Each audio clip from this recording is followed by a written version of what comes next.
Усім прывітанне яшчэ раз, з вами по-ранейшаму Зміцер Лукашук, і мы працягваем абмяркоўваць падзеі ў Беларусі і за яе межамі. Ну, як я і анансаваў і абяцаў вам падчас размовы з Ірынай Сідорскай, у нас у гасцях амерыканіст, што на сённяшні дзень гэта асабліва каштоўна, і дарадца агенцтва еўраатлантычнага супрацоўніцтва Антон Пянькоўскі. Добрый дзень, спадар Антон. Прывітанне, Зміцер, дзякую за запрашэнне.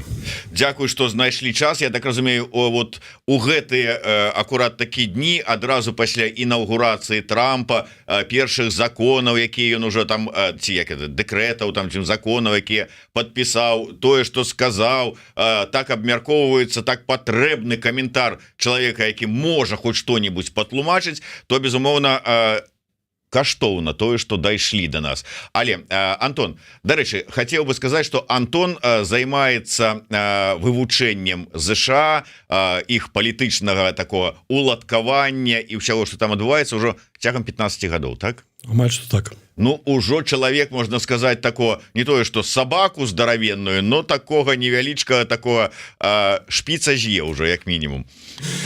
Антон, ўсё ж такі, прыход такога палітыка, як Трамп, гэта заканамернасць, гэта было наканавана амерыканскаму грамадству і ўсім нам, адпаведна. Дзякуй, Зміцер, вельмі цікавае пытанне. Перш за ўсё, паважаныя гледачы і слухачы, прабачце, я крыху хворы, таму мяне, магчыма, не вельмі прыемна слухаць з голасам пэўныя праблемкі. Але ж, адказваючы на пытанне, гэта было прадказальна, гэта вялікі тренд, гэта вялікі такі правы тренд у грамадстве, менавіта ў амерыканскім. Мы бачылі, што ў пэўным сэнсе першая кадэнцыя Дональда Трампа ў Белым доме была у чымсьці нават паспяховая. Ён зрабіў вельмі шмат такіх вырашальных крокаў для амерыканскага грамадства. Канешне, частка з іх была адразу адменена адміністрацыя Джо Байдена, але ж, ну, вось мы зноў бачым яго ў Белым доме. Амаль што суткі ён ужо там, ужо паспеў падпісаць, хтосьці кажа, там амаль 100 заканадаўчых актаў, хтосьці кажа, што 120. Частка з іх яшчэ, конечно, не апублікаваная, але ж потому, што мы бачым, гэта такі пэўны запыт амерыканскага грамадства на пэўныя змены. Гэта не тое, што адбылося там за одну ноч нейкія марсіяне прылецелі і далі амерыканскаму грамадству Дональда Трампа. Гэта патрэба амерыканскага грамадства, і перш за ўсё мы патрэбны ставіцца да гэтага з павагай.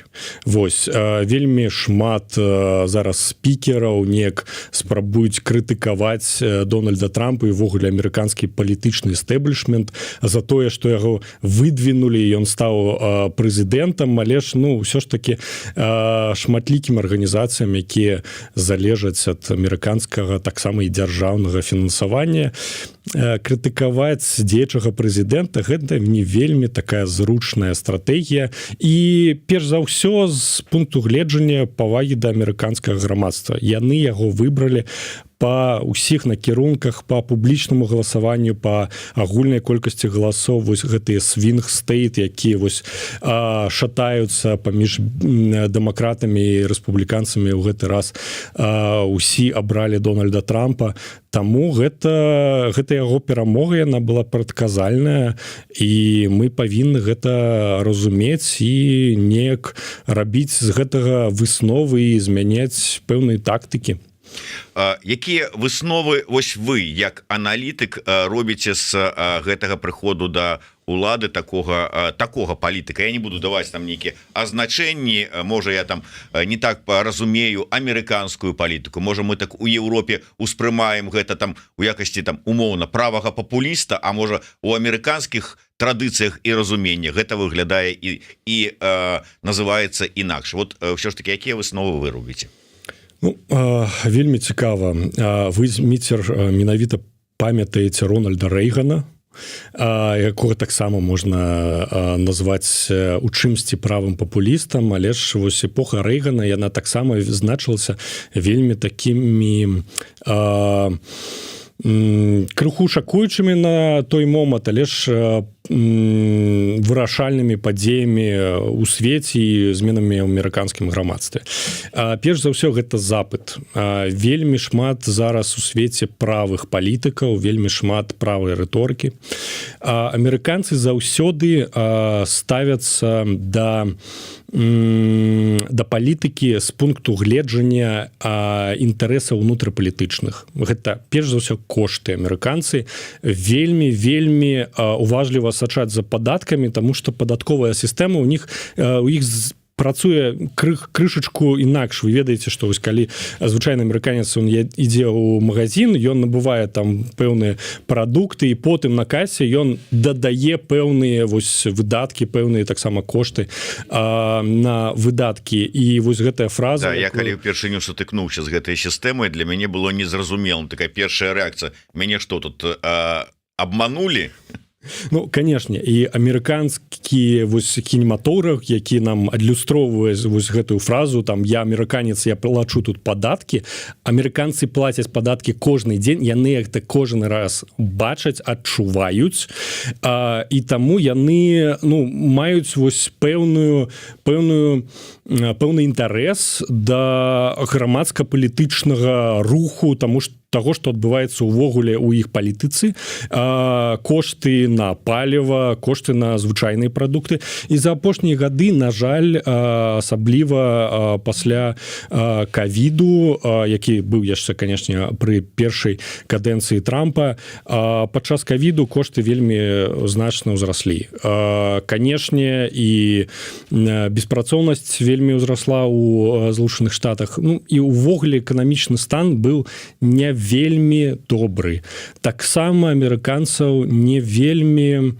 Для іх было вельмі незразумела, незручная міграцыйная палітыка. Вось тое, што нават ён казаў у сваёй прадмове учора па нашым часе увечары, таму што ён забараняе вось гэтую тактыку лавіць мігрантаў і адразу іх адпускаць, што яны ўсё ж такі, калі міграцыйныя службы адлаўліваюць гэтых ірэгулярных мігрантаў, яны патрэбныя вось іх затрымаць, там патрэбны пэўныя працэдуры, яны павінны быць затрыманыя, а не выпушчаныя там праз некалькі, прабачце, хвілін. Вось, ну і таксама знешняя палітыка. Гэта апошняе, канешне, але ж гэта таксама вельмі важна, таму што амерыканцы вельмі балюча адчуваюць на сябе вось гэты цяжар вайны ва ўкраіне. Яны гэта бачаць па сваіх падатках, яны бачаць, што адміністрацыя Джо Байдена была вельмі моцна сфокусавана на падзеях у Еўропе і не змагла неяк все ж таки хутка адрэагаваць на падзеі ў Каліфорніі, у Паўночнай Караліне падчас там вось гэтых здарэнняў.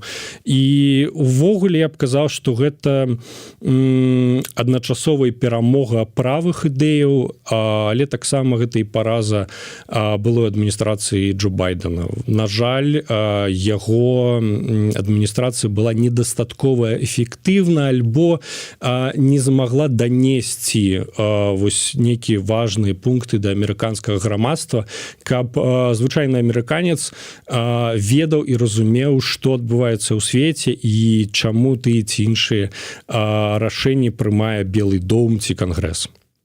Ось адметна, што вы узгадалі, перш чым пачалі адказваць на гэта маё пытанне, узгадалі прэзідэнта Рэйгана. І гэта прывяло мяне таксама да узгадкі про тое, што адзін з наших, я не буду пакуль адмыслова называць прозвішча, адзін з наших знаёмых беларускіх палітыкаў, каментуючы, рэагуючы на інаўгурацыйную прамову Трампа, узгадаў таксама Рэйгана, сказаў, што гэта вот пасля Рэйгана такі ж самы вось вялікі будзе прэзідэнт. І далей цытата: «Бліскучы дэбют, які пачынае рэвалюцыю здаровага сэнсу, пакладзе канец неарасізму, справакаванаму безадказнымі палітыкамі, спыніць распаўсюд фальшывых расавых тэорый на глебе ненавісці, верне адукацыю да нармальнасці, спыніць сексуальнае разбэшчванне дзяцей у амерыканскіх школах і збочаную параною пра шматполавае чалавецтва, дзе ёсць толькі створаныя Богам мужчына і жанчына. Вось такія чаканні ў амерыканскага грамадства, што вот усё пералічанае будзе здзейсненае Трампам. То есть ім надакучыла вот это вот, як тут, фальшивыя расавыя тэорыі на глебе ненавісці, сексуальнае разбэшчванне дзяцей, збочаная параноя пра шматполавае чалавецтва.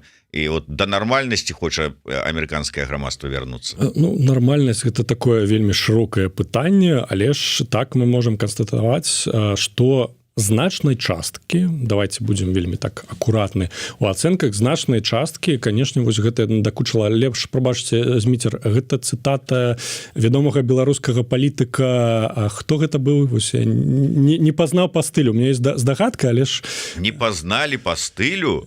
Ці гэта паважаны Зянон Пазняк, не? Ну, вот бачыце, вы угадалі фактычна з 3 нот, ну. Ну, конечно, паважаны Зянон Пазняк тут у сваёй прамове, сваім месаджы ён некалькі раз працытаваў вось інаўгурацыйную прадмову Дональда Трампа, увогуле там слова ў слова. Ну, канешне, яму будзе вельмі імпанаваць, вельмі спадабацца тое, што кажа Дональд Трамп, таму што яны ўвогуле базуюцца на адных і тых жа каштоўнасцях. Увогуле Трамп таксама пра хрысціянскія каштоўнасці, і таксама мы не павінны забываць пра яго віцэ-прэзідэнта. Я выбачаюся, аплата прастытуткі это пра хрысціянскія каштоўнасці? Прабачце, вось гэта каментаваць з пункту гледжання хрысціянства я не настолькі дасведчаны, ці гэта было у свяшчэнным пісанні ці не, але ж, ну, мы ведаем, што амерыканскі суд прыняў рашэнне, а потым быў павінны яго адмяніць. Адміністрацыйны рэсурс дзейнічае, да, нават там. Ну, гэта працэдура, гэта ў іх такая працэдура. Ну, увогуле, як вы лічыце, ўсё ж такі, калі мы кажам пра... Давайте я з іншае закрану, што мяне таксама вельмі ўразіла. Я чуў такое ўжо меркаванне па выніку і гэтай прамовы, і тое, што кажа Трамп, і вот это вот, у прынцыпе, там, зрабіць Амерыку ізноў вялікай. І мне кажуць, а ты не памятаеш з гісторыі пра тое, чым скончыліся спробы зрабіць тую ці іншую нацыю вялікай? Ой, тут мы можем пайсці вельмі далёка у пэўных гістарычных аналогіях, але ж, ну, прабачце, всялякія там гістарычныя аналогіі, яны ложныя, вось, просто по дэфолту. Зноў такі, мы згадалі Рэйгана. Мы павінны разумець, што у першай прэзідэнцкай кампаніі Дональда Трампа ён вельмі шмат спасылаўся на Рэйгана. І вось спасылкі на Рэйгана гэта такая пэўная ностальгія амерыканскага грамадства. Вось тыя людзі, якім зараз 60, а ў часах там Рэйгана было амаль што 30, вось яны ўспамінаюць тую Амерыку, якую яны страцілі, прабачце за гэты каламбур. І яны хочуць вярнуць вось нейкі статус-кво у свеце, вярнуцца да таго света, калі ўсё было зразумела, калі быў там вызначаны вораг, калі свет быў двухпалярны, калі яны маглі разумець, як працуе іх амерыканская эканоміка, калі амерыканскія кампаніі буйныя былі вядомы ва ўсім свеце і з імі не канкуравалі, прабачце, кітайскія стартапы. Вось, гэта такая ностальгія амерыканскага грамадства, яна вельмі зразумелая. Ну і, канешне, зараз яна спрацавала вельмі добра. Мы гэта бачым па лічбах. Гэта не тое, над чым мы можам спекуляваць, неяк там рабіць нейкія тэорыі. Гэта тое, што ўжо спрацавала. Гэта тое, з чым мы будзем у палітыцы сутыкацца кожны дзень на працягу наступных 4 год. Але ось самі вот гэтыя, ну, скажем, намёкі там ці прапановы набыць Грэнландыю, прапановы Канадзе далучыцца. Я уже не кажу пра вяртанне панамскага канала, там перайменаванне і гары і заток заліва і гэтак далей. Вот вам не бачыцца тут нейкія там праявы, ну я не ведаю, імперскасці ці імкнення да імперскасці? Слухайте, я б тут не казаў пра імперскасць. Мне ўвогуле не падабаецца вось тэорыя нейкага амерыканскага імперыялізму, таму што імперыялізмам можна назваць што заўгодна ў свеце увогуле. Але ж усё ж такі, я б тут казаў пра такі вельмі маленькі, ускосны, але ж рэвізіянізм. Яны хочуць вярнуцца зноў такі ў часы, калі ўсё было добра вызначана. І таксама вось гэтыя заявы пра Грэнландыю, пра Канаду, пра Панамскі канал, пра які ён ввогуле у сваім інаўгурацыйным выступу ускосна казаў, прабачце, не ускосна, ввогуле казаў, гэта падвышэнне ставак, гэта яго амбіцыі. І вось на працягу апошніх 3 месяцаў, калі было вызначана, што ён будзе наступным абраным прэзідэнтам, ён дэманстраваў усіму свету, усей сусветнай палітыцы узровень яго амбіцый. Ось, што ён гатовы вырашаць вельмі такія глобальныя пытанні. Яму не цікава разбірацца з нейкімі маленькімі дробязямі. Ён дэманструе, што ён мыслі вельмі глобальнае. У яго прамове было ад там перайменавання заліваў да таго, што амерыканцы будуць на Марсе. Вось гэта яго вось амбіцыі. Ну і, канешне, і па яго ўчарашняй заяве і па шэрагу дакументаў, які ён падпісаў, ён дэманструе, што ён сур'ёзна успрымае ўсе гэтыя абяцанні, якія ён даваў за амаль што апошні год падчас прэзідэнцкай гонкі, і ён будзе так вельмі амбіцыйна глядзець на свет глобальна. Таму, канешне, тут пастае пытанне, якое нас будзе турбаваць, пытанне Беларусі, таму што, канешне, яна зараз не на спотлайце, не на якімсьці пункту асобай увагі ў Вашынгтоне. Таму, канешне, вось мы тут павінны крыху турбавацца. Ну, мы до гэтага абавязкова вернемся. Просто невялічкае такое удакладненне. Ну, можа быць, гэта у нас, у беларусаў, такія фантомныя болі там яшчэ застаюцца, ці там нейкія там уражанні такія не падмацаваныя нічым. Але калі Трамп першае, што зрабіў, падпісаў закон аб памілаванні 1500 удзельнікаў штурма Капітолія, адразу, ведаеце, нейкія паралелі з Лукашэнкам. А што хачу, то і варачу. Захацеў, пасадзіў, захацеў, памілаваў, выпусціў. Так і тут. Выдаў закон, памілаваў людзей. Як? Слухайте, тут мы павінны быць сумленнымі і глядзець на тое, што на апошнія крокі адміністрацыі Джо Байдена. Ён вельмі шмат таксама каго памілаваў, таксама з фаміліяй Байден. Мы сачылі за скандаламі з яго сынам Хантарам на працягу колькіх там 10 гадоў. Да, і тут можа быць нават пытанне не да Трампа канкрэтна, а што адбываецца з Амерыкай? Вось, перш за ўсё, гэта нармальная працэдура. Нам, канешне, зараз гэта, у точцы нашай увагі адбываецца, але ж тое ж самае адбывалася нават у часы Клінтона. Ён таксама памілаваў там некалькіх сваіх прыхільнікаў і родзічаў. Вось, гэта тое, як адбываецца амерыканская палітыка. З гэтага не патрэбна рабіць ніякіх там глобальных высноваў і гаворыць, што гэта менавіта модус аперанді асабліва Дональда Трампа. Гэта тое, як там працуе. Нічога не здарылася таго, што мы не бачылі да таго.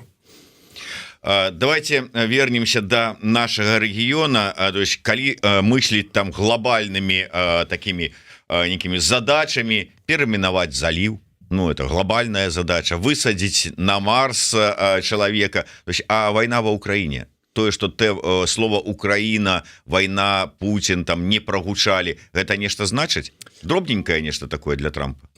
Перш за ўсё нагадаю, там яшчэ гару перайменаваць Макінлі на Алясцы, гэта таксама вельмі Ну без гэта як жыць амерыканцам? Так, ну, прэзідэнт Макінлі сапраўды зрабіў вельмі шмат, але ж ўсё ж такі слова вайна прагучала, але ж не прагучала слова Украіна. Тут мы патрэбны зрабіць некалькі высноваў. Увогуле з яго прамовы бачна тое, што ён не адхіляе вось гэтыя яго наратывы пра тое, што ён хоча скончыць вайну. Ён перш за ўсё сканцэнтраваны на Злучаных Штатах. Гэта была прадмова да амерыканскага народу, прабачце, а не да нас. І тое, што ён казаў, гэта тое, што амерыканскі народ і амерыканская армія будзе вялікай, у тым ліку з тых войнаў, якія мы выйгравалі, і нават тыя войны, якія мы скончылі і у якія мы не ўступілі.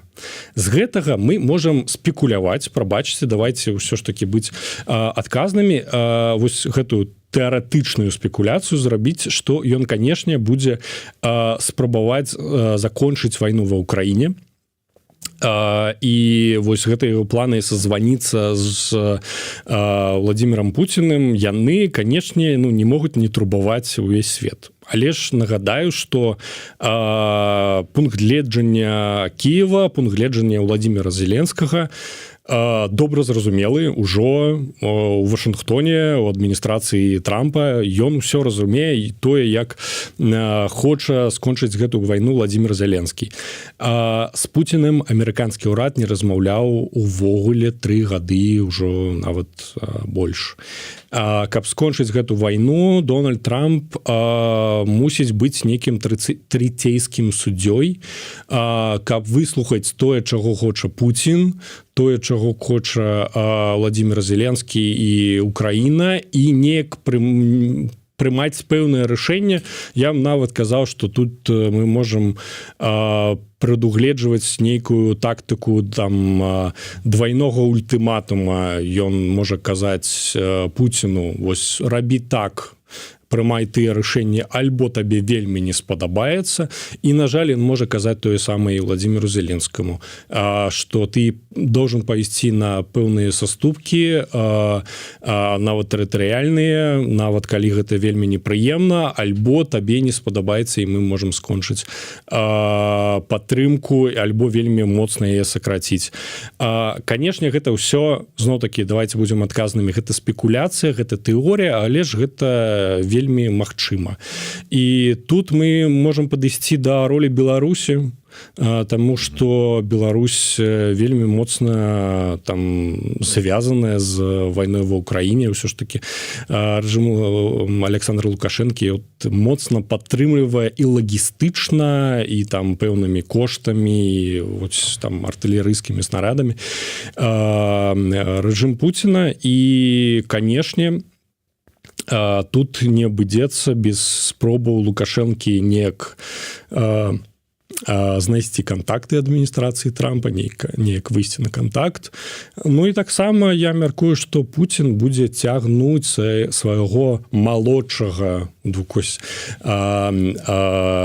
брата Лукашэнку да стала перамоваў і неяк вытаргоўваць для Лукашэнкі там пэўныя там саступствы, не ведаю, там санкцыі і ўсё гэтак далей. Я мяркую, што гэта вельмі магчыма, і калі вось гэты час на прыняццё рашэння у нас вельмі сокрашаецца, мы ведаем, што Дональд Трамп абяцаў скончыць гэтую вайну амаль што за адзін дзень амаль што прайшоў, ужо не атрымалася, прабачце. Ну, уже ж дарацца па нацбяспекі сказаў, што 6 месяцаў где-то там. Ну, дзе 6 месяцаў там мы не ведаем, але ж гэта вельмі сокрашае вось гэты таймлайн прыняццё рашэнняў. І гэтым будзе спрабаваць скарыстацца як Пуцін, так і Лукашенко. Дональду Трампу абавязкова выполніць вось гэтае абяцанне амерыканскаму народу скончыць гэтую вайну. Гэта было адно з яго вельмі значных абяцанняў амерыканскаму народу, і таму ён будзе шукаць перш за ўсё хуткіх і гучных вынікаў гэтых перамоваў. Перш за ўсё гэта можа быць прыпыненне вагню, там я не ведаю, там усіх на ўсіх абмен і гэтак далей, але ж гэта будзе вельмі гучна. Мы павінны памятаць, Дональд Трамп, ён перш за ўсё, ён медыа-бізнесовец, ён медыа-персона, ён ведае, як рабіць піар. Вось, і гэтыя рашэнні могуць быць эфектыўнымі, гучнымі, але ж таксама і балючымі.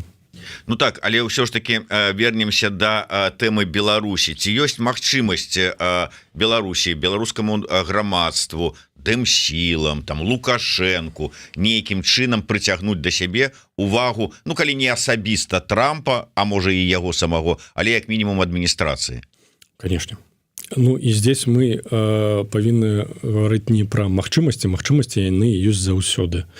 А пра тое, што яны павінны зараз працаваць як ніколі да таго, таму што значная частка знешнепалітычнага ведомства США, Дзярждэпартамента, зменіцца за там наступныя 2-3 месяцы. Значная частка новых кангрэсменаў, значная частка Савета па нацбяспецы пры Белым доме змянілася. Ну, яна ўвогуле ўся змянілася. Вось, там новыя людзі, і гэта той шанец беларускім дэмсілам прапанаваць пэўны план. Прабачце, але ж, ну, вельмі так наўпрост скажу, Дональд Трамп, ён бізнесовец. Яго будзе цікавіць пэўны план, не нейкія там заявы пра там падтрымку дэмакратычных дэмакратычнага руху, там памкненняў беларускага народа. Пра каштоўнасці, бла-бла-бла, вот это вот, да? Там занепакоенасць, ось вялікая, там вельмі глыбокая занепакоенасць. План. Покажите мне план того, что патрэбна зрабіць, каб мы дасягнули тых дзеянняў. І ён будзе прыводзіць у сваю адміністрацыю людзей з тым же самым майндсетам. Ну і, канешне, вось гэта шанец. Людзі змяніліся. Яны могуць быць больш адкрытыя да новых ідэяў, чым была і адміністрацыя Джо Байдена, якая, прабачце, ўсё ж таки была больш сфокусаваная на Украіне, і там было шмат экспертаў менавіта па Украіне.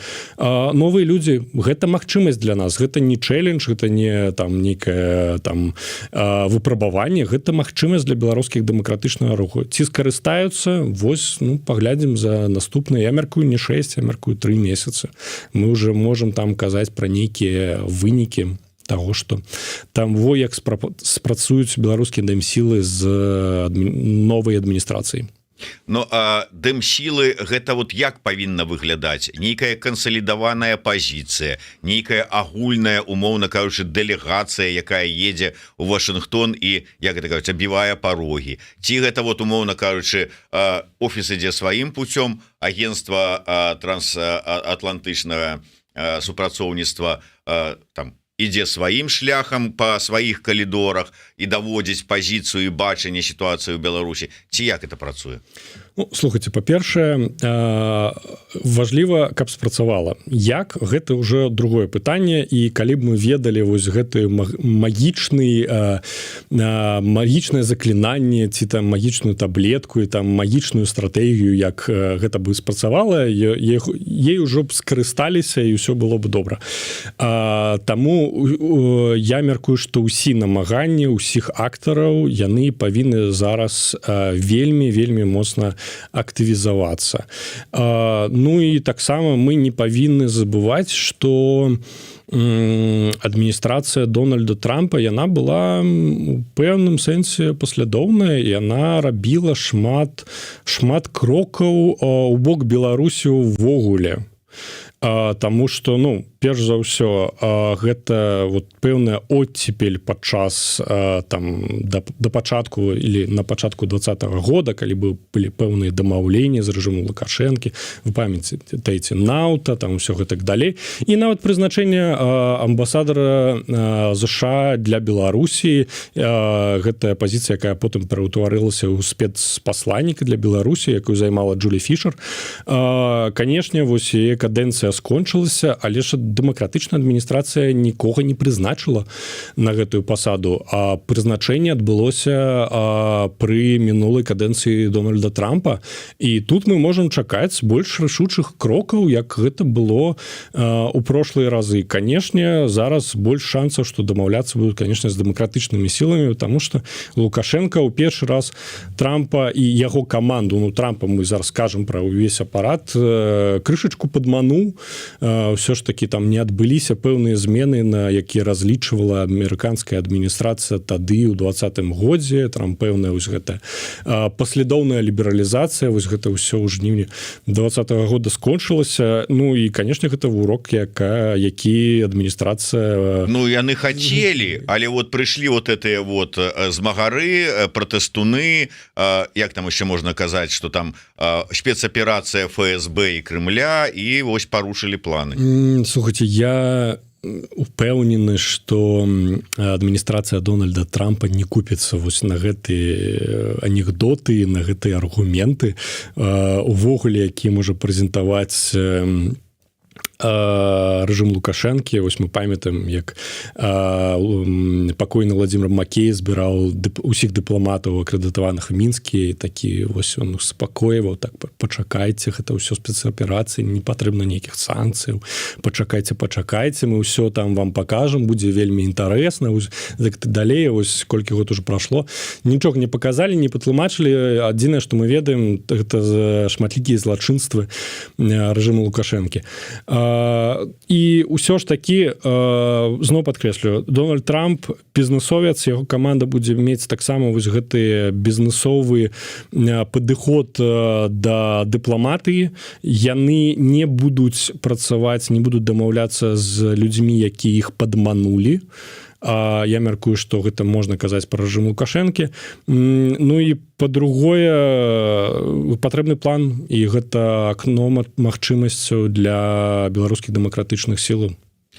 У нас, як у гэтым мульціку з нашага дзяцінства пра містера Фікса, ці ёсць у вас план, містер Фікс? Я, дарэчы, вось пытаўся, так задаваў гэтае пытанне на мінулым тыдні нашаму госцю, дарадцу Святланы Ціхановскай, Дзянісу Кучынскаму, які там расказваў про тое, як яны там ужо спрабуюць навесці контакты з новымі людзьмі, якія там вакол Трампа. Сказаў, ёсць у вас план? Сказаў, ёсць, правда, без удакладненняў. Але давайте з другого боку. Ну вось план у дэмсілаў, ну спадзяемся, што ёсць. Як у офіса, так і можа у агентства ёсць свой план. Плана уже ж шмат не бывае, галоўнае, каб яны былі хорошыя. Што спрацуе, то і дзякуй Богу, як кажуць. Але галоўнае, каб хоць нешта спрацавала. А другі бок, напярэдадні усе этой набліжаючыся да інаўгурацыі ўсплылі раптоўна прапагандысцкія відэо інтэрв'ю з супрацоўнікамі Радыё Свабоды, якія працяглы час знаходзіліся за кратамі. Я пра Ігора Лосіка, Ігора Карнея, Андрэя Кузнечыка. Выйшаў таксама ізноўку з вось гэтай з-за кратаў і сеў у утульнае крэсла для інтэрв'ю Юрай Зяньковіч, грамадзянін ЗША па пашпарце. Гэта была спроба, таксама тут план прадставіць неабходна бізнесмену Трампу, а там вот как бы тавар гэта было. Вот як вы ўспрынялі усю гэтую сітуацыю, і ці зацікавіць такого, ну скажем так шчыра, меркантыльнага чалавека як Трамп вось такі тавар? Вельмі цікавае пытанне. Ну і, конечно, назіраць за ўсімі гэтымі відэо было вельмі балюча, таму што людзі шмат гадоў уже знаходзяцца за кратамі, ну і, конечно, іх стан вельмі турбуе, і, ну, конечно, гэта вялікае злачынства, тое, што яны там знаходзяцца, прабачце. Па-другое, вельмі цікавую оптыку вы прапанавалі тут і канешне гэта тэорыя, якая вельмі блізка да рэчаіснасці, таму што гэта паказаць, прыцягнуць увагу тое, што робіць рэжым Лукашэнкі ў публічнай прасторы. Мы патрэбны разумець, што ёсць рэчы, якія робяцца публічна, ёсць пэўны непублічныя каналы, я не ведаю, там праз амбасады, праз нейкіх бізнесоўцаў, вось нейкія захады, пра якія шырокае кола не бачыць. Вось спроба публічна прыцягнуць увагу да супрацоўнікаў Радыё Свабоды і асабліва да Зянковіча, які, вось, як вы казалі, апынуўся ў утульным крэслы і неяк начаў вельмі цікава каментаваць. Гэта ўсё выглядае таксама, як вы казалі, гэта пэўны тавар, які могуць там неяк успрымаць як заклік да гандлю у амерыканскіх палітычных колах. Гандаль вось палітычнымі зняволенымі гэта, канешне, тая тактыка, якая ўжо спрабавалася датычна рэжыма Лукашэнка. Мы памятаем, я не ведаю, там 15-16 год. Яна, канешне, на кароткім вось тэрміне яна працуе, але ж ўсё ж такі мы павінны разумець, што рэжым Лукашэнкі можа зрабіць яшчэ амаль што 9 мільёнаў палітзняволеных просто за адзін дзень, там аднаго за адным усіх беларусаў забірае. Таму гэтая тактыка, яна на доўгім сэнсе, яна не даволі бессэнсоўная. Рэзюмуючы, гэта, канешне, спроба прыцягнуць увагу. Ці купіцца на гэта, ці атрымаецца гэта ў рэжыма Лукашэнкі і пойдуць ли нейкія перамовы. Я лічу, што гэта ўвогуле магчыма, але ж ўсё ж такі верагоднасць гэтага не вельмі высокая. Таму што нават са спадаром Зянковічам там ёсць пытанне ўвогуле таго, што ён прыехаў тады ў Маскву па беларускім пашпарце. Ён быў арыштаваны як грамадзянін Беларусі. Калі б ён тады ўехаў як амерыканскі грамадзянін па свайму амерыканскаму пашпарту, гэта было б крыху іншая сітуацыя, але ж ён выбраў гэтае такое маленькае рашэнне, але ж яно вельмі моцна ўплывае на магчымасць амерыканскага знешнепалітычнага ведомства нешта зрабіць з яго лёсам. Вось вы у нас амерыканіст з 15-гадовым стажам, а я вам дам цитату яшчэ аднаго, як выявілася, американиста на мове оригинала. Так. Послушал я в прямом эфире его выступление. Честно говоря, я не в восторге был от Джона Байдена, предыдущего президента, но я смотрел на него, он как-то поприличнее выглядел, чем сам Трамп. Меня захлестнули эмоции, я уже не слушал, когда он там начал поносить этого Байдена, Харрис и прочих. Так нельзя. Нельзя обижать, оскорблять тех, кто был до тебя. Ну, были, плохо делали. Исправляете ошибки. Народ увидит, скажет спасибо. В этом суть президентской работы. Если сегодня один президент творит указы, а второй отменяет, это характеризует страну. Не только его самого, но страну. Значит, у вас серьезная нестабильность. У вас нет главного – преемственности.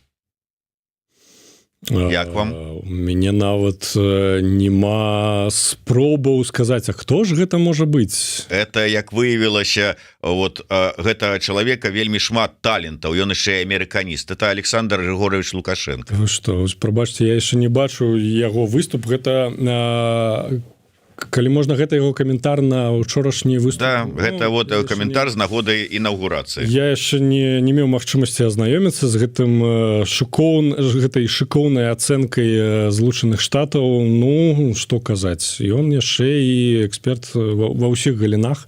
Канешне, зноў такі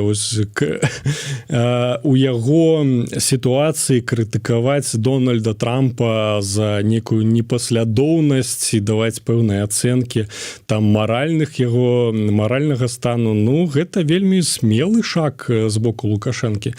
На яго месцы там усялякія дыктатары спрабавалі бы як мага хутчэй спадабацца Дональду Трампу, неяк там прапанаваць пэўныя шагі лібералізацыі, вось, не крытыкаваць яго. Можа быць, гэта была рэакцыя на тое, што вот ён как бы зрабіў такую там намёк там Трампу, вот паказаў гэтых людзей, прапанаваў гандаль, прапанаваў неяк там наладзіць адносіны, вярнуць 19 год, а там не пачулі. Ну, нішто не верне ні 2007, ні 2019 год. Гэта, ну, перш за ўсё немагчыма. Па-другое, гэтыя ўсі гэты весь, як мы гэта можам ускосна абазначыць гандаль, гэта, ну, не робіцца там за 2-3 тыдні, прабачце, гэта немагчыма. Вось мы памятаем вось гэты абмен закладнікамі на расійскіх шпіёнаў у мінулым годзе. Па заявах былой адміністрацыі Байдена гэта распрацоўваўся амаль штогод. Ну, слухайце, гэта вельмі такія складаныя перамовы. Таму я б не казаў, што гэта рэакцыя Лукашэнкі на тое, што там неяк не зрэагавалі на тое, што ён паказаў па ЭТН. Ну, просто уявіце сябе, там значна змяняецца увогуле амерыканская палітыка. Такія, гэта нават там здвігі палітычных кантынентаў. Вось, і нешта там паказалі па АТН, нават калі гэта лёс людзей, якія працавалі на радыё Свабоды, гэта амерыканскі грамадзянін, але ж, ну, зараз там яшчэ пыл не асеў у Вашынгтоне вот ад святкавання інаўгурацыі, там яшчэ незразумела, там яшчэ не ўсе занялі свае пасады, і чакаць нейкіх зменаў так хутка, ну, конечно, Лукашенко, я спадзяюся, не такі дурань, каб чакаць нейкіх рэакцый, што Дональд Трамп перш за ўсё пасля прысягі там пасля таго, як ён дакранецца вот да гэтай Бібліі Лінкальна, ён перш за ўсё будзе званіць Лукашэнку і там дамаўляцца там пра нейкія шагі для Беларусі. Прабачце, але ж, ну, давайте рэалістычна глядзець на рэчы, гэта не так. Як вы лічыце, усё ж такі зараз ён шмат кажа пра міграцыйныя пытанні, беларусаў закране? Можам. На жаль, і тут я ўжо бачыў каментар паважанага Франака Вечоркі, што офіс Святланы Ціханаўскай неяк плануе працаваць на гэтым накірунку з пункту гледжання таго, што тыя беларусы, якія абіраюць шлях паддавацца на палітычны прытулак, яны павінны пэўны час правесці ў Злучаных Штатах, нават калі іх там віза, іх легальны статус можа скончыцца. І, канешне, вось на гэтай валне працы амерыканскіх міграцыйных службаў з мігрантамі, перш за ўсё з латынаамерыканскіх краінаў. Вось. Але ж гэта можа закрануць пэўных людзей, якія там зараз шукаюць палітычны прытулак. Але на першым раўндзе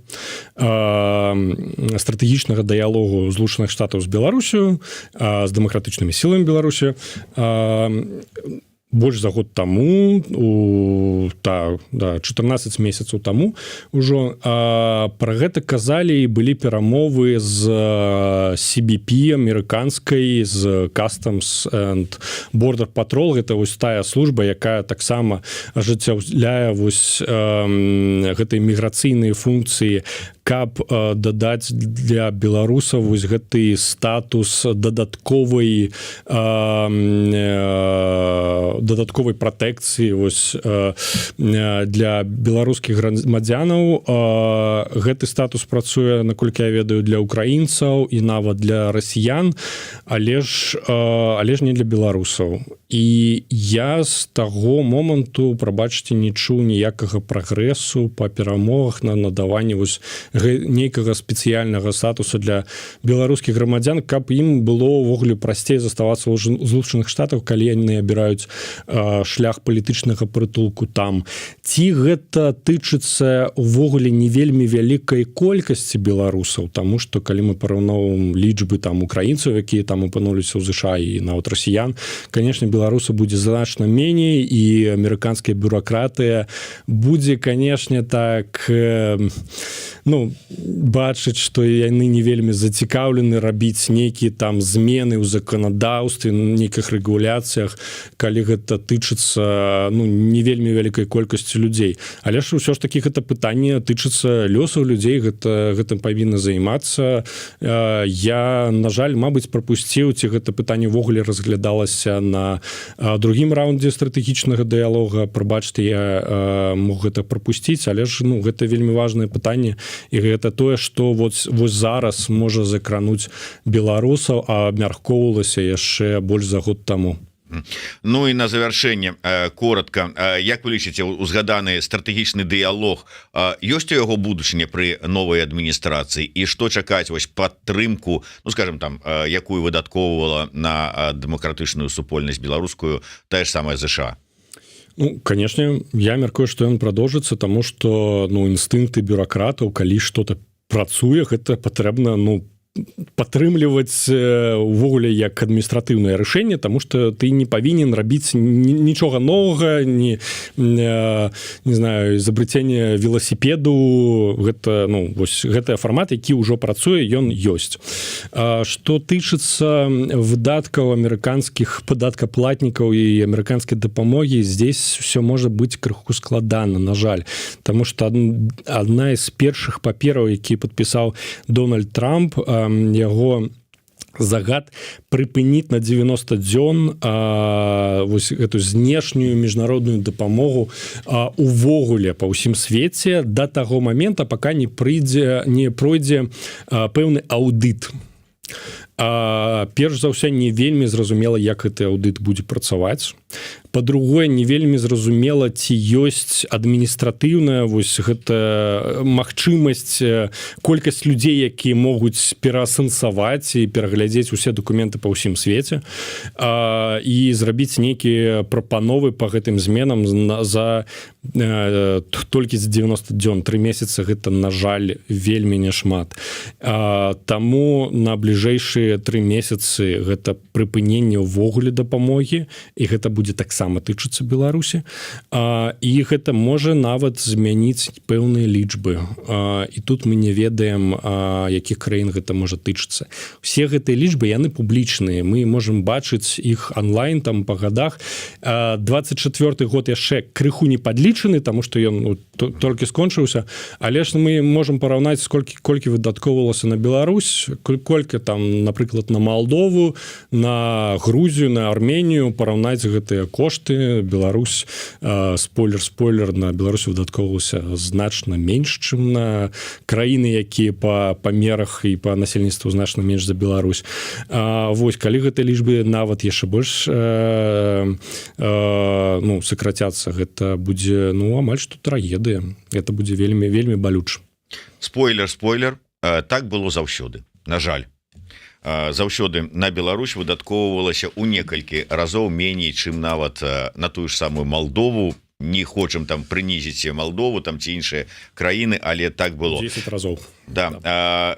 Я нагадаю ўсім пра калі вам ўсё ж таки цікава далей сачыць за тым, што адбываецца у тым же самым амерыканскім накірунку, подпісацца на сацыяльныя сеткі агентства еўраатлантычнага супрацоўніцтва. Спасылачка на іх тэлеграм-канал ёсць у нас тут у каментатарскай. Можете зайсці, подпісацца і сачыць за дзейнасцю каманды агентства. Ну і не забывайте подписываться на YouTube канал Еўрарада. Ставьте свае падабайкі, націскайце на званочак, каб не пропускать наши эфиры. І калі для вас гэта бяспечна, расширвайте, каб як мага большая колькасць людзей нас паглядзела і паслухала. Антон, ўсё ж таки я тут бачыў галасавалку, дзе былі выставлены такія пытанні, варыянты адказу, што нас чакае у сувязі з прыходам Трампа. На першым месцы там было пытанне: нам усім гамон, я пераіначу, другое, будзе страшна, але весело, там будзе ўсё нормально, ну і карацей, короче, так вот, вы что прогнозуеце? Будзе весело. Страшно, бояться ўжо, ну, прабачце, гэта не модна. Не беларусам, не да? беларусам бояться, вось, будзе весело, будзем змагацца, гэта адзінае, што нам застаецца. Ну, хоць нешта пазітыўнае і аптымістычнае пачулі мы сёння ад Антона. Дзякуй вялікі. Антон Пяньковскі, прадстаўнік агенцтва еўраатлантычнага супрацоўніцтва, амерыканіст, быў у нас у эфіры. Жыве Беларусь, Зміцер Лукашук працаваў для вас і будзе надалей працаваць яшчэ. Сёння у нас шмат эфіраў. Жыве вечна. Дзякуй.